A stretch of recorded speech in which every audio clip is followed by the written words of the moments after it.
أيا طالب العلم قم لا تنم فإن الزمان أيا طالب العلم قم لا تنم فإن الزمان ونستغفره ونعوذ بالله من شرور أنفسنا ومن سيئات أعمالنا من يهده الله فلا مضل له ومن يضلل فلا هادي له وأشهد أن لا إله إلا الله وحده لا شريك له وأشهد أن محمدًا عبده ورسوله يا أيها الذين آمنوا اتقوا الله حق تقاته ولا تموتن إلا وأنتم مسلمون يا أيها الناس اتقوا ربكم الذي خلقكم من نفس واحدة وخلق منها زوجها وبث منهما رجالا كثيرا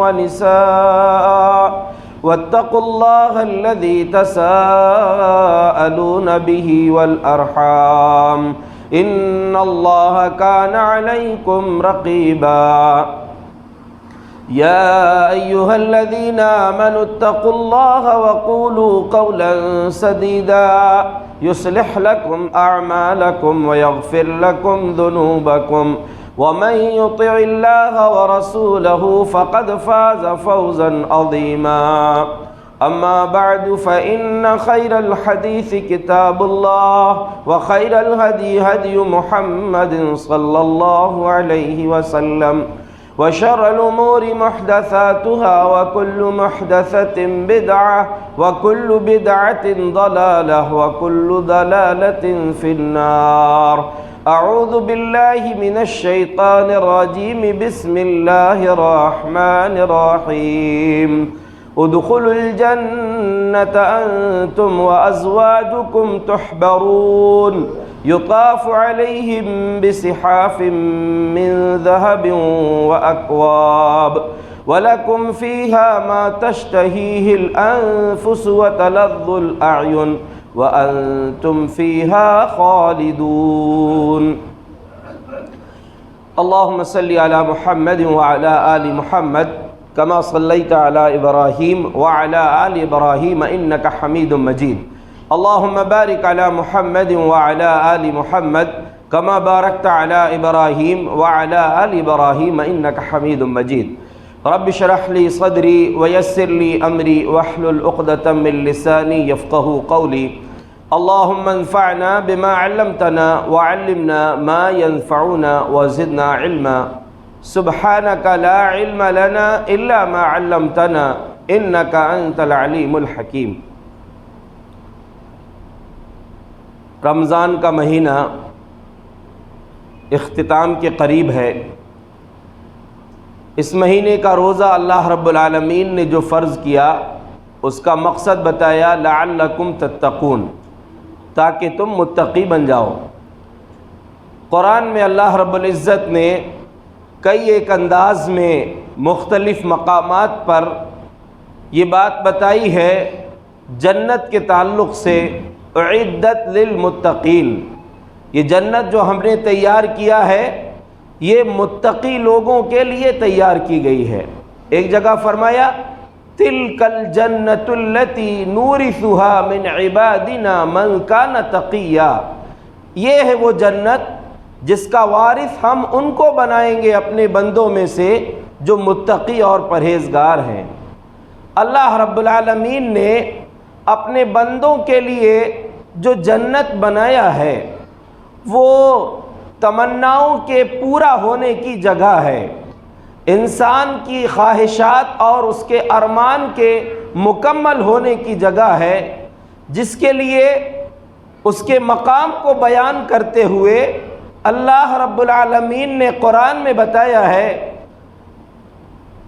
میں نے اپنے بندوں کے لیے وما تدری نفس فلا تعلم نفس ما اخفی لهم من قرۃ اعین، کوئی انسان نہیں جانتا کہ ان کے رب نے ان کی آنکھوں کی ٹھنڈک کے لیے کیا کیا چیزیں تیار کیا ہے۔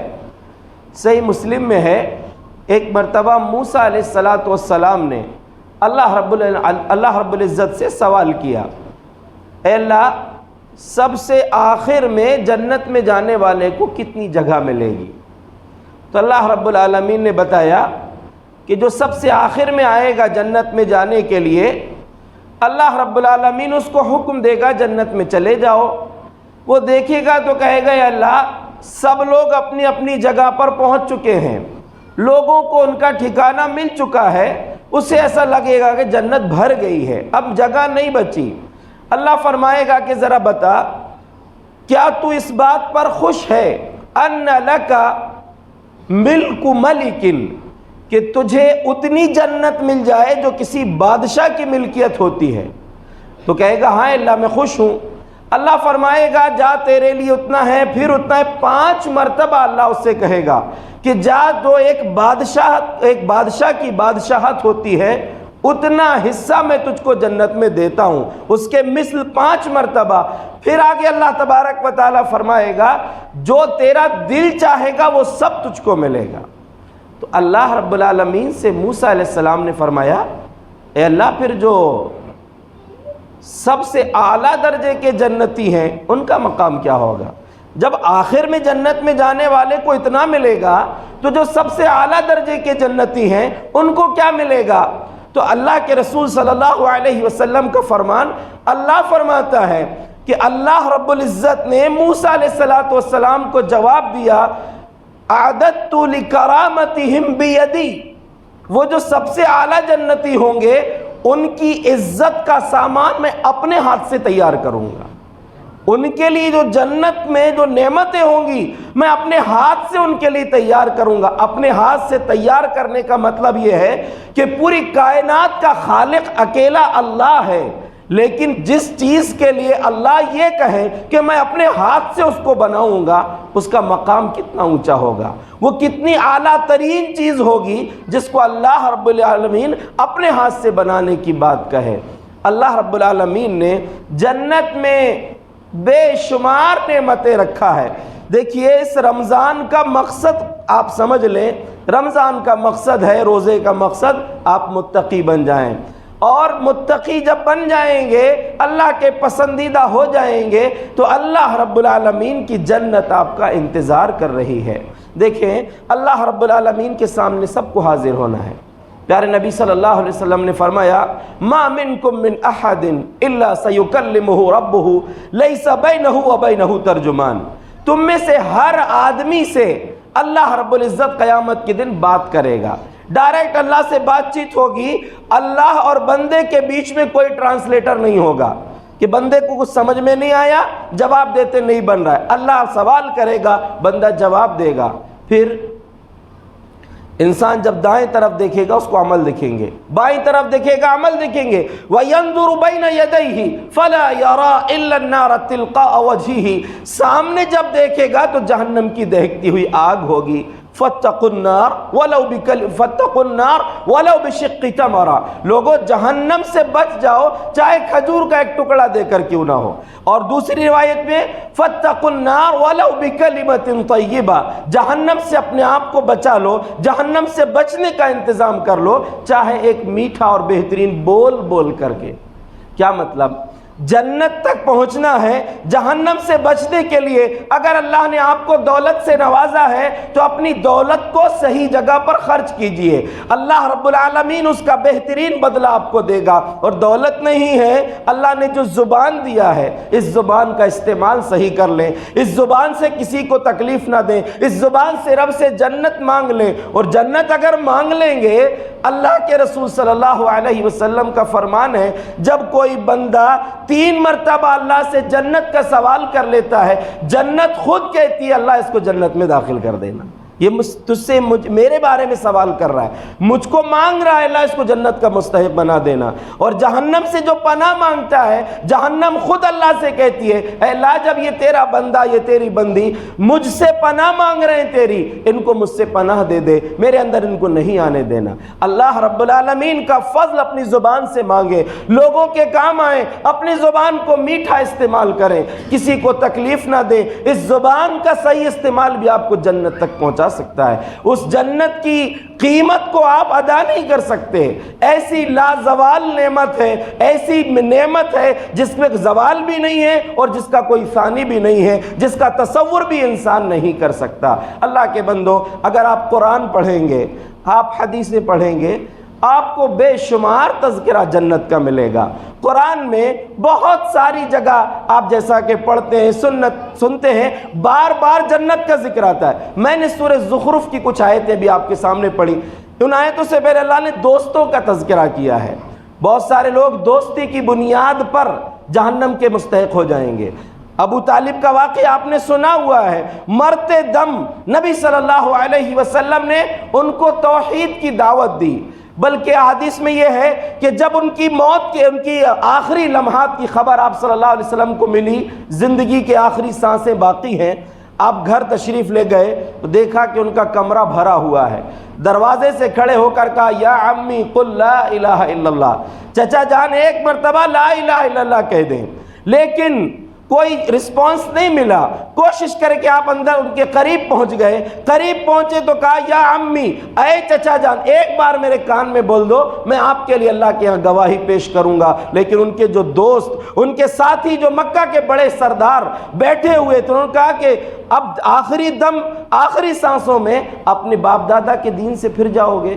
اس لیے یاد رکھیں، دوستی بہت اہم کردار ادا کرتی ہے انسان کے جنت اور جہنم تک پہنچنے میں۔ نبی صلی اللہ علیہ وسلم کا فرمان ہے، الرجل علی دین خلیل فلینظر احدکم من یخالل، انسان اپنے دوست کے دین پر ہوتا ہے۔ اچھے سے دیکھ لو دوستی کس سے کر رہے ہو۔ اچھی دوستی انسان کے لیے فائدہ مند ہے، بری دوستی اس کے لیے نقصان کا سبب بن جاتی ہے۔ اللہ نے فرمایا، الاخلاء یومئذ بعضهم لبعض عدو الا المتقین، اس دن دوست آپس میں ایک دوسرے کے دشمن ہو جائیں گے، بس وہ دوستی باقی رہے گی جو تقوی کی بنیاد پر تھی، دینداری کی بنیاد پر جو دوستی تھی وہ قیامت کے دن بھی باقی رہے گی۔ لیکن جن کی دوستیاں دنیا کی بنیاد پر تھی وہ ختم ہو جائیں گی۔ اس کے بعد پھر اللہ تبارک و تعالیٰ نے ان کی خوبیاں بیان کی ہے کہ یہ ایمان بھی رکھتے تھے، فرما برداری کا بھی ان کے اندر جذبہ تھا۔ اس کے آگے پھر اللہ نے یہ حکم دیا، ادخلوا الجنت انتم وازواجکم تحبرون، اللہ فرمائے گا کہ آج تم اور تمہارے جوڑے خوشی خوشی جنت میں داخل ہو جاؤ۔ جوڑے سے مراد کیا ہے؟ ایک تو یہ ہے کہ وہ ان کی جو دوستی تھی، جو ساتھ میں ایک ساتھ رہتے تھے اور دین کی بنیاد پر، تقوی کی بنیاد پر دوستی تھی، اللہ فرمائے گا سب لوگ جنت میں جاؤ۔ اور دوسرا مطلب ہے تم اور تمہاری بیویاں، یا پھر بیویوں میں وہ جنت کی حوریں بھی شامل ہیں، ان سب کے ساتھ اللہ کا حکم ہوگا کہ جاؤ آج تمہارے جوڑوں کے ساتھ جنت میں رہو۔ اور پھر جنت میں جانے کے بعد کیا ملے گا؟ جنت اللہ نے بڑی حسین بنائی ہے، اس کے حسن کو بیان نہیں کیا جا سکتا۔ اس کی چند جھلکیاں اللہ نے قرآن میں بیان کی ہیں، کچھ جھلکیاں اللہ کے نبی صلی اللہ علیہ وسلم نے احادیث میں بیان کی ہیں، جیسا کہ یہاں پر فرمایا، یطاف علیہم بصحاف من ذہب واکواب، ان کے سامنے جو کھانا پیش کیا جائے گا وہ سونے کے برتنوں میں، جو پلیٹ ہوں گی وہ سونے کی ہوں گی۔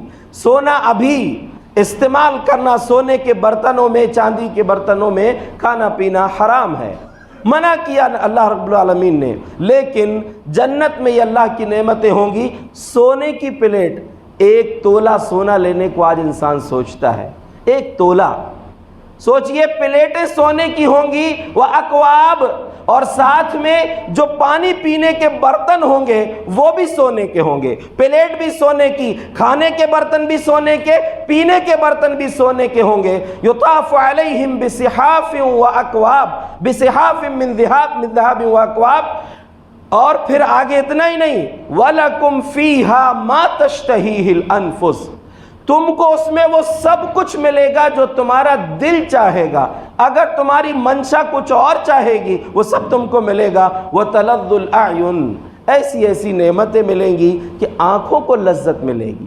آنکھیں دیکھ کر اس کی لذت محسوس کریں گی۔ اور اہل علم نے اس کی ایک وجہ اور یہ بھی بتائی ہے کہ آنکھوں کو لذت ملے گی، آنکھوں کی سب سے عظیم ترین لذت قیامت کے دن اللہ رب العالمین کا دیدار ہوگا۔ اللہ ہم سب کو نصیب فرمائے۔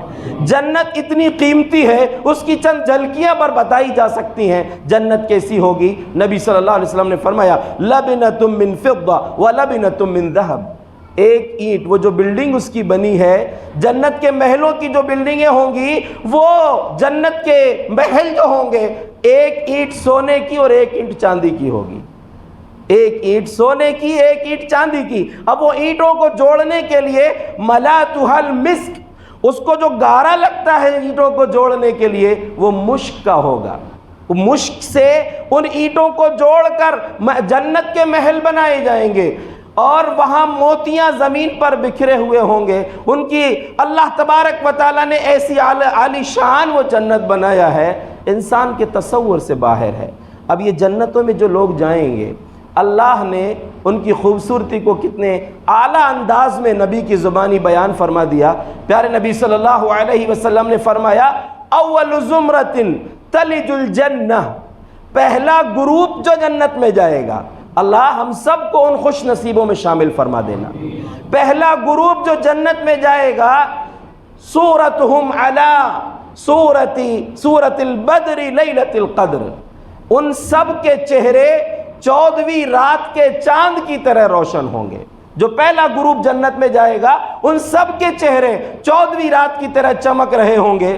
اس کے بعد جو دوسرا گروپ جائے گا وہ آسمان کے سب سے زیادہ روشن ستارے کی طرح ان کے چہرے چمک رہے ہوں گے۔ اب یہ جب جنت میں جائیں گے، اللہ تبارک و تعالی وہاں جو نعمتیں ان کو عطا کرے گا وہی سونے چاندی کے برتن ہوں گے، ان کے لیے سارے انتظامات ہوں گے، اور پھر ان کی جو انگیٹھیاں، یعنی جہاں سے وہ ان کو خوشبو آئیں گی، وہ عود اس میں ڈالا جائے گا، اور عجیب بات ہوگی ان کے جسم سے جو پسینہ نکلے گا اس کی خوشبو مشک کی طرح آئے گی۔ آج کسی کے پسینے کی بو ہم کو برداشت نہیں ہوتی، اور خود جب پسینہ نکل جائے تو انسان بے چین ہو جاتا ہے۔ وہاں پسینہ جو نکلے گا اس پسینے کی خوشبو بھی مشک کی طرح ہوگی۔ وہاں انسان کو نہ ناک سے کوئی گندگی نکلے گی، نہ تھوک آئے گا، نہ پیشاب پاخانے کا کوئی مسئلہ ہوگا۔ اور وَلَهُمْ فِيهَا أَزْوَاجٌ مُطَهَّرَةٌ، جس کو اللہ نے قرآن میں بار بار کہا ہے کہ جنت میں جنتیوں کے لیے اللہ تبارک و تعالیٰ کی طرف سے پاکیزہ عورتیں ہوں گی۔ اور یہاں پر بھی غور کیجئے، مطہرہ، ایسی عورتیں ہوں گی جن کو پاک کیا گیا ہے، اور پاک کرنے والی ذات اللہ کی ہے۔ جس کو اللہ پاک کرے اس کی پاکی کا آپ اندازہ نہیں کر سکتے، یعنی ظاہری گندگی سے بھی پاک ہوں گی، اندرونی گندگی سے بھی پاک ہوں گی، مکمل طریقے سے وہ پاک و صاف اور شفاف ہوں گی، اور ان کے حسن و جمال کا عالم یہ ہوگا۔ نبی صلی اللہ علیہ وسلم نے فرمایا اسی روایت میں لِكُلِّ وَاحِدٍ مِّنْهُمْ زَوْجَتان، ان میں سے ہر جنتی کے لیے جو جنت میں جائے گا اس کو 2 بیویاں ملیں گی۔ کچھ 70 حوروں کا بھی ذکر ہے، کچھ روایتوں میں 100 کا بھی ہے، اور وہ تو سب گنتی اللہ تبارک و تعالیٰ نے بتا دیا نبی صلی اللہ علیہ وسلم کی زبانی، ورنہ اللہ نے تو یہ تک کہا ہے نا کہ وَلَكُمْ فِيهَا مَا تَشْتَهِيهِ الْأَنفُسُ، جو دل چاہے گا سب ملے گا، تو گنتی کی تو بات ہی چھوڑیے۔ یہ ایک مثال کے طور پر اللہ نے، نبی صلی اللہ علیہ وسلم نے ہمیں بتایا کہ اس کو ہر انسان کو 2 حوریں ملیں گی۔ کیسی ہوں گی؟ ان کے حسن و جمال کا عالم کیا ہوگا؟ یرا مخ سوقہما من وراء اللحم، گوشت کے اندر سے ان کی پنڈلیوں کا گودا نظر آئے گا۔ اتنی حسین ہوں گی وہ، اتنی خوبصورت ہوں گی۔ اور جنت کی ان حوروں کا تذکرہ کرتے ہوئے اللہ رب العزت نے قرآن میں کہا قاصرات الطرف لم یطمثہن انس قبلہم ولا جان، وہ نیچے نگاہوں والی ہوں گی، کسی اپنے شوہر کے علاوہ کسی کو دیکھنا بھی ان کو پسند نہیں ہوگا، جس کو ملیں گی بس اسی کی ان کا مطمع نظر، ان کی نگاہ کی انتہا بس ان کا شوہر ہوگا۔ اور اللہ تبارک و تعالی نے ان کو سورہ رحمان میں کہا کہ چھپے ہوئے موتیوں کی طرح ہوں گی، موتیاں جو چھپے ہوئے ہوں ان کی خوبصورتی بہت زیادہ ہوتی ہے، ویسے رنگ ان کے ہوں گے۔ اللہ تبارک و تعالیٰ نے حسین و جمیل ان کو بنایا ہے، اور اس جنت میں اللہ نے ایسی ایسی نعمتیں رکھا ہے کہ ان کا تصور سے بھی باہر ہے انسان کے۔ ہمیں کوشش کرنا چاہیے اس جنت تک پہنچنے کی، جس کے لیے اللہ کی رحمت ضروری ہے، اور اللہ کی رحمت کو حاصل کرنے کے لیے انسان کے پاس اعمال کا ذخیرہ چاہیے۔ اللہ رب العالمین کی رحمت جس انسان کو مل جائے گی وہ اس جنت کا مستحق ہوگا۔ اس جنت میں اللہ رب العزت نے انسانوں کے لیے جو نعمتیں رکھا ہے وہ بے شمار ہیں۔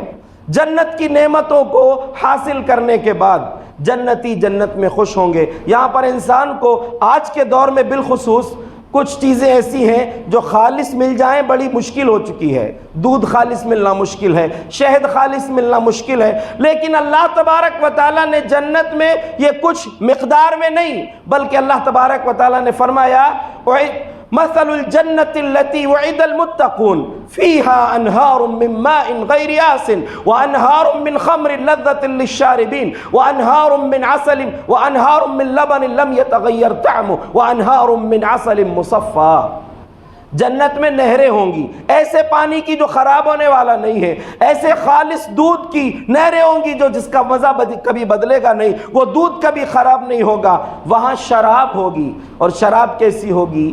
دنیا کی شراب انسان پی لے اس کا پیٹ خراب، اس کے پھیپھڑے خراب، اس کا اندر کا پورا سسٹم خراب ہو جاتا ہے اور اس کا دماغ خراب ہو جاتا ہے۔ لیکن اللہ تبارک و تعالیٰ نے جنت کی شراب لا فیہا غول ولا هم ينزفون، جنت کی شراب پئیں گے تو اس کا اثر پیٹ پر بھی نہیں پڑے گا اور دماغ پر بھی نہیں پڑے گا۔ یعنی عجیب شراب ہوگی وہ کہ اس سے انسان کی باڈی خراب نہیں ہوگی، اور وقتی طور پر دو شراب پینے کے بعد انسان سب کچھ بھول جاتا ہے، اس کا دماغ کام نہیں کرتا۔ اس لیے شراب کو خمر کہا ہے، اور خمر کس کو بولتے ہیں؟ الخمر ما خامر العقل، شراب اس کو بولتے، خمر اس کو بولتے ہیں جو انسان کی عقل پر پردہ ڈال دیتی ہے۔ اس لیے اوڑھنی کو، دوپٹے کو عربی میں خمار کہتے ہیں، خمار۔ اللہ کے نبی سے اللہ تبارک و تعالیٰ نے جنت کی نہروں کا ذکر کیا، کس کو ملیں گی؟ مثل الجنت التي وعد المتقون، اس جنت کی مثال ہے یہ جو پرہیزگاروں کے لیے تیار کی گئی ہے۔ جنت میں انسان کو جو نعمتیں ملیں گی وہ تو عظیم ترین نعمتیں ہیں۔ اللہ تبارک و تعالیٰ نے ذکر کیا۔ عورتوں کی طرف سے ایک سوال ہوتا ہے، مردوں کو حوریں ملیں گی، عورتوں کو کیا ملے گا؟ عورتیں خود اگر وہ جنتی ہیں تو اپنے شوہر کے ساتھ جنت میں ہوں گی، ان کو بے انتہا حسین و جمیل اللہ تبارک و تعالیٰ بنا دے گا، اور ان کے جوڑے جو رہیں گے جنت میں، جو عمریں ہوں گی، سنن ترمذی کے ایک روایت میں ہے جردم مردن مکحلین، جنتی جو جائیں گے ان کے چہروں پر داڑھی نہیں ہوں گی۔ آج داڑھی رکھ لو کہیں سزا کے طور پر وہاں نہ مل جائے۔ جنتیوں کے چہروں پر داڑھی نہیں ہوں گی، غیر ضروری بال ان کے جسموں پر نہیں ہوں گے، مکحلین، سرمگی آنکھیں ہوں گی ان کی۔ یعنی آنکھوں کی خوبصورتی کے لیے یہ عظیم ترین بات ہے کہ وہ قدرتی طور پر ایسا لگے کہ اس کی آنکھوں کو سرما لگا دیا گیا ہے۔ سرمگی آنکھیں ہوں گی جنتیوں کی، اور ان کی عمریں کتنی ہوں گی؟ 30 او 33، یا تو 30 سال کی عمر کے ہوں گے یا 33 سال کی عمر کے ہوں گے۔ جوانوں اپنی جوانی کی حفاظت کرو، اور اس جوانی میں اپنی جوانی کو دیوانی بنانے کے بجائے ربانی بنا لو، اللہ کی مرضی کے مطابق اپنی جوانی کو گزار لو، تو جنت کی جوانی آپ کو انشاءاللہ مل جائے گی۔ اللہ ہم سب کو نصیب فرمائے۔ جو بزرگ ہو کر بھی دنیا سے رخصت ہوں گے ان سب کو اللہ تبارک و تعالیٰ جنت میں جوانی عطا کرے گا۔ اور جنت میں دیکھیے بچے ہوں گے، ایسے بچے ہوں گے جو جوان نہیں ہوں گے، بچے ہی رہیں گے ہمیشہ۔ وہ بھی ایک جنت کی نعمت ہے کہ اللہ تبارک و تعالیٰ نے ان جنت کی نعمتوں کے بیچ میں ان بچوں کا ذکر کیا ہے۔ اور دیکھیں اہل علم نے ایک بڑی اچھی بات کہی ہے کہ وہ جو جنت میں بچے ہوں گے خدمت کرنے کے لیے، ان کو بھی اللہ نے موتیوں سے تشبیہ دیا ہے، موتیوں کی طرح خوبصورت ہوں گے۔ تو اس میں اہل علم نے ایک بات یہ کی ہے کہ جب خادم اتنے خوبصورت ہوں گے تو مخدوم کیسے ہوں گے؟ یعنی جن کے خدمت کرنے والوں کا عالم یہ ہے، تو جن کی خدمت کی جائے گی جنتیوں کی، اللہ تبارک و تعالیٰ کی طرف سے وہ کتنے حسین بنائے جائیں گے۔ جنت میں اللہ تبارک و تعالیٰ نے بدصورتی نہیں رکھا ہے، وہاں سب کے سب حسین و جمیل ہوں گے، خوبصورت ہوں گے۔ تو عورتوں کے لیے یہ ہے کہ وہ اپنے شوہر کے ساتھ رہیں گی، اور ایک ہی موتی کا ایک خیمہ ہوگا. کتنا بڑا موتی ہوگا؟ ایک ہی موتی کا ایک خیمہ جس کی لمبائی 60 میل ہوگی، اور اس کے ہر کونے میں اس مرد کے لیے جو جنتی ہے اس کی بیوی ہوگی، وہ ایک دوسرے کو نہیں دیکھ پائیں گی جنت میں، اللہ تبارک و تعالیٰ جو ان کو دے گا. اور یہ یاد رکھیں، اللہ رب العزت نے تو سب کے لیے جو اس کے مستحق ہیں ان کے لیے اللہ نے جنت بنایا ہے، لیکن کچھ خوش نصیب ایسے بھی ہیں نبی کی زبانی جن کے اسپیشل محلوں کا تذکرہ دنیا میں ہوا ہے. تشریف لے آئے اور کہا کہ اللہ کے رسول دیکھیے وہ خدیجہ آ رہی ہیں، ان کے پاس جو برتن ہے اس میں کھانا ہے یا پانی ہے یا پینے کی کوئی چیز ہے. جب وہ آئیں گی تو ان کو رب کا سلام کہنا اور میرا بھی سلام کہنا. سبحان اللہ، ان کی قسمت کے کیا کہنے. حضرت عائشہ صدیقہ رضی اللہ عنہ فرماتی ہیں کہ مجھے جتنی غیرت نبی کی بیویوں میں سے خدیجہ پر آئی کسی اور بیوی پر نہیں آئی. جبکہ حضرت عائشہ رضی اللہ عنہ نکاح میں آئی تھی، اس کے 3 سال پہلے ام المومنین خدیجہ رضی اللہ عنہ کا انتقال ہو چکا تھا.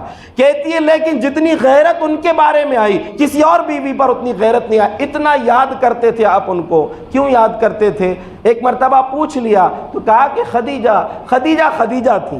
یعنی یہ جملہ بتا رہا ہے کہ ان کی کون کون سی خوبیوں کا ذکر کروں تمہارے سامنے.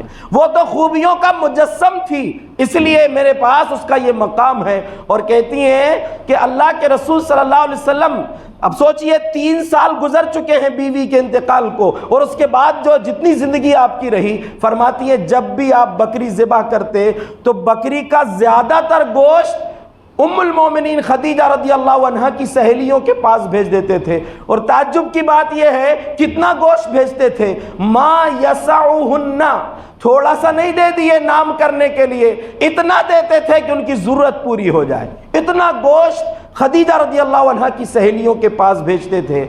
حضرت عائشہ صدیقہ رضی اللہ عنہ اس لیے کہتی ہیں جتنی غیرت ان پر آئی کسی اور پر نہیں آئی. تو خدیجہ رضی اللہ عنہ جب پہنچی، ان کے پاس جو بھی تھا، کہا کہ اللہ کے رسول ان کو اللہ کا اور میرا بھی سلام کہنا. وَبَشِّرْهَا بِبَيْتٍ فِي الْجَنَّةِ، جنت میں ان کو محل کی بشارت دے دینا. کون سا محل؟ موتیوں کا محل. پورا محل موتیوں کا بنا ہوا ہوگا، موتیوں کا محل بنا ہوا ہوگا. اس کی بشارت دے دینا. لا صخب فیہا ولا تعب یا ولا نصب، دونوں الفاظ ہیں. اس میں نہ تو کوئی شور ہوگا نہ وہاں کوئی تھکان ہوگی. شور بھی نہیں ہوگا، سائلنٹ رہے گا، اور وہاں پر کسی قسم کی کوئی تھکان نہیں ہوگی.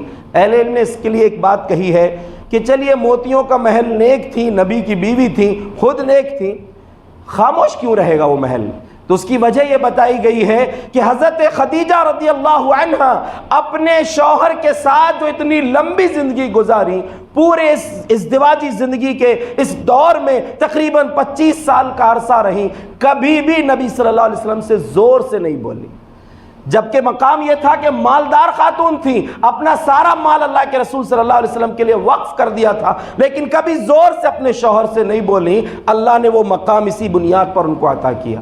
تو یاد رکھیے اللہ نے کچھ خوش نصیبوں کے محلوں کا تذکرہ کیا ہے. ایک مرتبہ آپ صلی اللہ علیہ وسلم نے فرمایا، صحابہ کے بیچ میں آپ تشریف فرما تھے، کہا کہ آج مجھ کو خواب میں جنت کی سیر کرائی گئی، میں جنت میں دیکھا اپنے آپ کو. فرأیت امرأۃ تتوضأ علی جنب القبر فی جنب القصر الابیض، صحیح بخاری کی روایت ہے. کہا کہ میں نے دیکھا کہ ایک حسین و جمیل خاتون ایک سفید محل کے بازو میں وضو کر رہی ہے. سفید محل ہے پورا، وائٹ ہاؤس، لیکن وہ جنت کا وائٹ ہاؤس ہے، کیسا ہوگا اللہ ہی جانتا ہے. کہا کہ سفید محل کے بازو میں وضو کر رہی ایک جوان لڑکی. تو میں نے پوچھا لمن ھذا القصر، یہ محل کس کا ہے؟ تو جواب دیا گیا لشاب من قریش، قریش کے ایک نوجوان کا محل ہے یہ. تو آپ نے فرمایا میرا خیال ہو سکتا ہے میرا ہی ہو. پوچھا کس کا ہے، کون ہے وہ؟ کہا کہ لعمر بن الخطاب، عمر بن خطاب کا محل ہے یہ. حضرت عمر سے آپ نے کہا عمر دل چاہا کہ تیرے محل کے اندر داخل ہو جاؤں، لیکن ذکرت غیرتک، عمر تیری غیرت یاد آ گئی، اتنا باغیرت مرد ہے تو، تیری غیرت یاد آ گئی تو میری اندر جانے کا دل نہیں ہوا. کہ اللہ کے رسول، عمر رو دیے، کہا آلئی کا غارو یا رسول اللہ، اللہ کے رسول آپ پر غیرت کروں گا میں، آپ کو داخل ہو جانا چاہیے تھا اس میں. اتنی عظیم ہستی عمر فاروق رضی اللہ عنہ کی. ایک اور عظیم ہستی ہے صحابہ میں، صحابہ تو سب کے سب عظیم ہیں، ان کی عظمت پر کوئی نقطہ رکھے یہ اس انسان کی بے وقوفی ہے، کم عقلی ہے، بدقسمتی ہے کہ کسی صحابی کے خلاف زبان کھولے۔ ایک صحابی کی عظمت دیکھیے، سعد بن معاذ رضی اللہ عنہ، یہ وہ صحابی ہیں نبی اکرم صلی اللہ علیہ وسلم نے فرمایا لما مات سعد بن معاذ اہتز لہ العرش، جب سعد بن معاذ رضی اللہ عنہ کا انتقال ہوا اللہ کا عرش حرکت میں آ گیا تھا۔ کیوں آیا تھا حرکت میں؟ اللہ کا عرش حرکت میں آ گیا۔ وہ حرکت میں آنے کا اس کا یہ مطلب نہیں ہے کہ اللہ رب العالمین کی قدرت میں کوئی عیب ہے، اس کی خوشی کا عالم تھا یہ کہ آج سعد کی روح اوپر آنے والی ہے۔ اللہ اکبر، سعد بن معاذ جیسے عظیم سے انسان کی روح آنے والی ہے، اہل علم نے کہا کہ اس روح کے آنے کی خوشی میں اللہ رب العالمین کا عرش حرکت میں آ گیا تھا۔ حضرت سعد بن معاذ کی عظمت کو نبی صلی اللہ علیہ وسلم نے بیان کیا، صحیح بخاری میں ہے، یہ بھی صحیح بخاری اور دیگر کتابوں کی روایت ہے جو ابھی میں نے سنایا۔ ایک مرتبہ ایک ریشمی جبہ نبی صلی اللہ علیہ وسلم کو لا کر کسی نے تحفے میں دیا، آپ پہنتے نہیں تھے، ریشم حرام ہے مردوں کے لیے، آپ نے استعمال تو نہیں کیا، لیکن صحابہ نے جب دیکھا تو اس کو چھوا ہاتھ سے اور اس کو لے کر کہا کہ کتنا نرم ہے یہ، کتنا ملائم ہے یہ، تو آپ نے فرمایا اتعجبون من الین ھذا من لین ھذا، اس کی نرمی سے، اس کے سافٹنیس سے تم کو خوشی محسوس ہو رہی، تم کو پسند آ رہا ہے کتنا نرم ہے۔ لا منادیل سعد بن معاذ فی الجنہ الین من ھذا، لوگوں یاد رکھو سعد بن معاذ کو جنت میں جو رومال دیے جائیں گے وہ رومال اس سے کہیں زیادہ بہتر ہے۔ جنت کے ان کے جو رومال، سوچئے کہ کپڑوں کے مقابلے میں رومال کی کوئی اہمیت نہیں ہوتی، کہا کہ جنت میں جو رومال ان کو ملیں گے وہ رومال اس کپڑے سے بہت زیادہ بہتر ہیں، حسین ہیں، بہت زیادہ نرم ہیں۔ جنت کی نعمتوں کی کیا کہنے، اللہ کے رسول صلی اللہ علیہ وسلم نے فرمایا جو جنت کی جو عورتوں کا سوال ہے نا کہ ہم کو کیا ملے گا، ان کو یہ حدیث بتائی ہے، نبی صلی اللہ علیہ وسلم نے فرمایا لو ان امرأة من نساء اہل الجنہ اطلعت الى الارض لاضاءت ما بینها ضوءا، اگر کوئی جنتی عورت، جنتی عورتوں میں سے کوئی عورت دنیا کی طرف صرف جھانک لے، صرف جھانک کر دیکھ لے تو پوری دنیا روشن ہو جائے گی، پوری دنیا روشن ہو جائے گی، وَلَا مَلَأَتْهَا رِيحًا، اور پوری دنیا کو خوشبو سے وہ بھر دے گی، پوری دنیا خوشبو میں نہا جائے گی، پوری دنیا روشنی میں نہا جائے گی۔ ایسی جنت، اس جنت کی صرف ایک عورت جھانک کر دیکھ لے تو یہ عالم ہوگا۔ تو اندازہ کیجئے، اور نبی صلی اللہ علیہ وسلم نے فرمایا وَلَا خِمَارُهَا وَلَا نَصِيفُهَا یعنی خِمَارُهَا خَيْرٌ مِّنَ الدُّنْيَا وَمَا فِيهَا، جنت کی عورت کی اوڑھنی، جنت کی عورت کی صرف اوڑھنی دنیا اور دنیا کی تمام چیزوں سے زیادہ بہتر ہے۔ ابھی سوٹ پورے جو اس کا لباس ہے اس کی تو گنتی نہیں آئی ہے، دنیا پوری کی پوری جنت کی ایک عورت کے ایک دوپٹے کے بھی برابر نہیں ہے۔ اس دنیا کے پیچھے مت بھاگو، وہ جنت حاصل کرو۔ صحابہ کے تذکرے آپ پڑھیں گے، اللہ کے نبی صلی اللہ علیہ وسلم نے ان کے لیے کیا کیا بتایا۔ اس لیے بنیادی طور پر جن کو اللہ نے مال دیا ہے اپنے مال کا صحیح استعمال کریں، اور مال نہیں دیا اپنی زبان کا صحیح استعمال کریں۔ ایک صحابی ہیں حضرت ابو دحداء رضی اللہ عنہ، مسند احمد میں ان کا یہ واقعہ ہے یا صحیح ابن خزیمہ میں، ایک شخص، ایک نوجوان نبی صلی اللہ علیہ وسلم کے پاس آئے کہ اللہ کے رسول میرے باغ ہے کھجور کا اور میں اس کی باؤنڈری بنانا چاہتا ہوں، اس باؤنڈری کی جگہ میں جو دیوار مجھے اٹھانا ہے وہاں پر ایک کھجور کا درخت بازو والے کا ہے، آپ اس سے بول دیجئے کہ وہ کھجور کا ایک جھاڑ مجھ کو دے دے، میں اپنی باؤنڈری سیدھی کر لوں گا۔ آپ نے ان سے کہا کہ یہ دے دو بھائی اس کو، تو کہا نہیں دوں گا۔ کہا جنت میں تم کو محل، تم کو باغ دلوا دیں گے؟ کہا نہیں، میں یہ درخت نہیں دوں گا۔ ابو دحداء رضی اللہ عنہ وہاں پر موجود تھے، کہ اللہ کے رسول میں یہ آفر صرف اس کے لیے یا کوئی اور بھی لے سکتا ہے؟ کہا کہ کوئی اور بھی لے سکتا ہے۔ تو اس سے کہا کہ دیکھ میرا جو باغ ہے نا تو جانتا؟ کہا ہاں جانتا ہوں، وہ پورا باغ میرا لے لے، یہ اکیلا جھاڑ مجھ کو دے دے۔ کہا کہ وہ باغ کے بدلے میں، اب اس کو تعجب ہوا کہ اتنا بڑا سودا کہ پورا باغ مجھ کو مل جائے گا ایک کھجور کا درخت دینے میں۔ کہا ٹھیک ہے، بالکل میں ہوش و حواس کے ساتھ کہہ رہا ہوں۔ تو جب انہوں نے وہ باغ کا سودا کیا، پورا باغ دے دیا، وہ اکیلا جھاڑ لے لیے، اور جھاڑ لے کر اپنے لیے نہیں رکھا، وہ نوجوان سے کہا کہ جاؤ آپ اپنی باؤنڈری کو سیدھی کر لو۔ اور گھر سے ابھی مسجد سے جب گھر پہنچے اس باغ کے اندر ان کا گھر بھی تھا.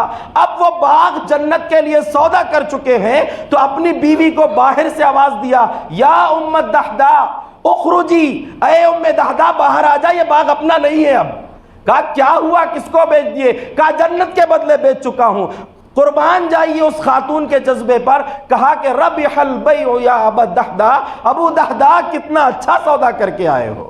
اتنا اچھا سودا نہیں ہو سکتا. اپنی بیوی بچوں کو لے کر باہر آ گئے. نبی صلی اللہ علیہ وسلم نے ان کے جواب میں فرمایا تھا, کم من عذق لابی الدحدہ فی الجنہ, جنت میں ابو دحدہ کے لیے کتنے کھجور کے خوشے لٹک رہے ہیں. اللہ اکبر. ابھی زمین پر زندہ چل رہے ہیں, نبی کے سامنے موجود ہیں, لیکن بشارت یہ ہے کہ ایک باغ کے مقابلے میں جنت کے خوشے. اور آپ نے سنا کہ جنت, پوری دنیا جنت کی ایک اوڑھنی کا مقابلہ نہیں کر سکتی. اور مردوں کے حساب سے دیکھیں تو نبی صلی اللہ علیہ وسلم کا فرمان ہے, موضع صوت فی الجنہ خیر من الدنیا وما فیہا, ایک کوڑا رکھنے کی جگہ, کتنی جگہ لگتی ہے کوڑا رکھنے کی, ایک کوڑا رکھنے کی جگہ جنت میں اگر کسی کو مل جائے وہ دنیا اور دنیا کی تمام چیزوں سے زیادہ بہتر ہے.